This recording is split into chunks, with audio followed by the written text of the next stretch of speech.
It's not love, it's a trauma bond. It feels like love, but that's what keeps you stuck. One minute they hurt you, the next they pull you close, there's tears, apologies, promises, and for a second, it feels safe again. But that's the trauma bond loop. It's pain followed by relief, distance followed by closeness, and there's just enough of these good moments to keep you questioning yourself, just enough to keep you coming back. So people think that they're staying because they love the person, but really they're staying because their nervous system is addicted to the high after the hurt. And the longer you stay, the harder it is to remember who you were before the cycle began. Have you ever been in a situation where you knew, like genuinely knew, that someone was not good for you?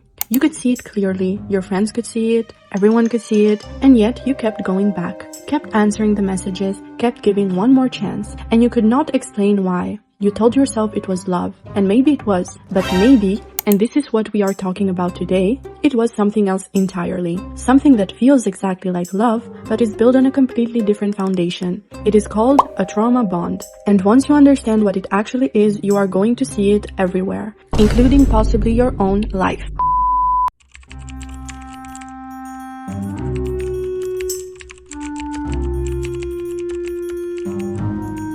Okay, so first, what is a trauma bond actually? Because I think most people use this term without fully understanding what it means psychologically. Trauma bonding occurs when an emotional attachment forms between an abused person and their abusive partner, often due to a repeating cycle of abuse mixed with moments of affection or positive reinforcement. This pattern creates a powerful and confusing connection that makes it difficult to leave an unhealthy relationship. And here is the psychological fact that changes everything. The brain of someone in a trauma bond does not experience the relationship as harmful the way an outside observer might. It experiences the other person as simultaneously the source of pain and the only available source of relief. This is why it feels like love, because your brain has been neurologically conditioned to crave the cycle. And here is the neuroscience behind it. The unpredictable alternation of abuse and warmth triggers dopamine release during reconciliation phases, conditioning the brain to crave the cycle rather than escape it. The same mechanism that makes gambling addictive. What the fuck is this piece of shit? Intermittent reinforcement is what makes a trauma-bonded relationship so difficult to leave, and research published in 2025 found something even more disturbing. Perpetrators weaponize affection to foster dependence. Early in the relationship, the abuser seems attentive and ideal. After securing emotional investment, the abuser alternates unpredictably between cruelty and kindness, creating cycles of reinforcement similar to addiction. Survivors report these cycles as addictive with emotional highs and destabilizing lows. This process deliberately weakens autonomy and deepens psychological reliance. So what love looks like to you is the cycle of a trauma bond. Just like an addiction, you are going to have physical withdrawal symptoms, mental and physical. You feel like shit? What do you want? You want the thing that can make you feel better. You know that thing is going to make you feel better, and you crave it because that is going to give you relief plus euphoria. And you're going to rationalize in your mind, I can handle it this time. This time it's going to be different. I've got this. Because your brain sees them as the drug. It sees them as the solution. It sees them as the relief. So when you went back for the 10th time, that was not you being stupid or weak. That was your dopamine system doing exactly what it was conditioned to do. Okay, starting with Liz and Landon. Liz built her entire brand around knowing your worth, leaving what does not serve you, being a high-value woman. And then the internet watched as the reality of her relationship appeared to contradict everything she taught. Allegedly cheated on while pregnant, custody disputes, leaving the country without her son, a situation that publicly unraveled in real time. After he cheated on me, I immediately broke off our relationship. But then when I was pregnant, I thought to myself, okay, but my child still needs his father. And I would never take away a parent from their child, ever. Unless he's abusive, whatever. Okay, so my cats were in the United States. Everything was already there. And then I was like, okay, where do I move to? Because if I move back to Dubai, it's an 18-hour flight for him. He will not be able to be present for his child. So I was like, okay, you know what? Let me just move to the United States. My stuff is there anyways. I'm gonna move there, and whatever, we can co-parent for our child. But when I moved to the United States, I walked into a trap. And he just completely trapped me there. I stayed so long there for my child. And I completely abandoned myself and everything I believed in for my child. And that's something I always used to think I would never do. But once you become a mother, there's nothing you wouldn't do for your child. So I was in a situation where I was paying for everything. This guy is just living in my house. I'm scared to kick him out because anytime I would say he would do anything, he would basically say I'm gonna call ICE on you or I'm gonna get you deported. So I was scared if I get deported, I can't be with my child.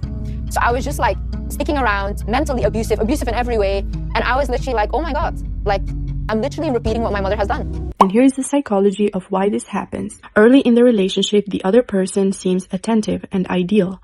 After securing emotional investment, the dynamic shifts, alternating unpredictably between cruelty and kindness, creating a cycle of reinforcement that survivors describe as addictive. And here is a fact that makes this even more heartbreaking. Childhood maltreatment and attachment insecurity significantly predict traumatic bond over and above the effects of age and gender, meaning the wounds we carry from before the relationship make us more vulnerable to bonding with someone who reopens them. It is not random, it is psychological.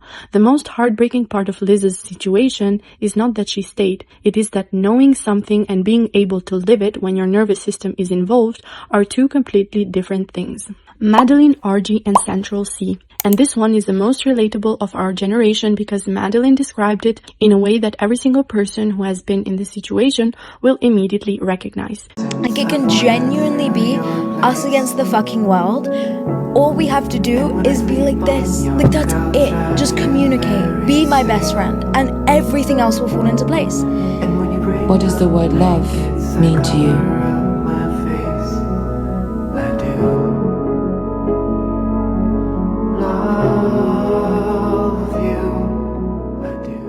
She said, it was a lot of back and forth, kind of in a fun, toxic way. And when you're like, oh God, this needs to end, but let's go on one more trip together. And here's the psychology behind exactly what she described. Difficulty leaving or staying separated is one of the most consistent signs of a trauma bond. Due to intense emotional attachment, it becomes hard to walk away. Or perhaps you do leave only to find yourself repeatedly returning after time passes. And there is a specific reason the one more trip keeps happening. Research found that high empathy toward the person who hurts you increases the likelihood of traumatic bonding. You often put yourself in their shoes, which leads you to rationalize their behavior. Madeline is famously empathetic and emotionally intelligent, and empathy, one of the most beautiful human qualities, becomes a vulnerability in a trauma-bonded relationship. Evelyn, Ha, and Ben. I am not here to take sides or make claims about what happened between them. What I am here to do is look at what the public conversation around their relationship reveals psychologically. Trauma bonds thrive in environments where there is a power imbalance and repeated mistreatment, leaving the survivor struggling to maintain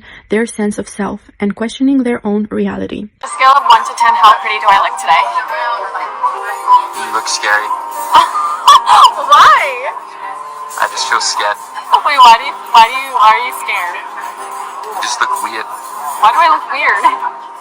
And one of the most consistent patterns in these relationships is that both people end up genuinely confused about what is real. Who started it? Who hurt who first? Because the cycle of hurt and reconciliation distorts both people's perception of reality over time. Okay, and saving the most psychologically fascinating for last. Megan Fox and Machine Gun Kelly. Because this one has a specific detail that changes everything. They called each other twin flames. And I need you to understand what twin flame actually means psychologically, because it sounds romantic and spiritual. But in psychology, the twin flame narrative is actually a framework that romanticizes chaos and intensity as destiny, telling you the relationship is cosmically meant to be even when it is actively hurting you. It gives the trauma bond a spiritual justification that makes it even harder to leave, because now leaving does not just feel like losing someone you love, it feels like going against fate itself. A twin flame is one soul incarnated into two physical vessels. You are the same energy in two bodies, okay? Think of a magnet or a battery. It's the same one magnet and one battery, but there's two ends of energy, right, that are opposites. Now, it's not to say that just because it's positive and negative energy that it's good or bad. It's more so just the polarity of it. A twin flame's role, typically the divine masculine, quote unquote, comes into the divine feminine's life to really shake shit up, causes a massive spiritual awakening, highly intense ego death and dark night of the soul. And this puts the divine feminine on an accelerated path of ascension where the main focus is self-development and, really leaning more into the esoteric. And here's the fact that makes this so important. Childhood maltreatment and insecure attachment styles increase vulnerability to trauma bonding because the dynamics can feel unconsciously familiar even when they are recognized as wrong. Megan Fox has been very public about her difficult relationship with her sense of self, the years of being objectified and consumed by an industry that never let her to be fully human. Nervous, you don't have to laugh. I'm so nervous. You said I'm really insecure about everything. I never think I'm worthy of anything. I have a sick feeling of being mocked all the time. I have a lot of self-loathing. When I got the call that I've been offered this spot to host SNL, I didn't really want to do it because I'm so terrified and just I become frozen when I have to speak in front of large crowds of people. But obviously you don't say no to something like that because it's an unbelievable opportunity. So I did it and I went. I'll never watch my episode ever. I can't. That gives me a panic attack thinking about it right now. Do not look in the mirror and not think you're beautiful. Don't even. No, I'm so painfully insecure. Like I'm on the verge of vomiting right now.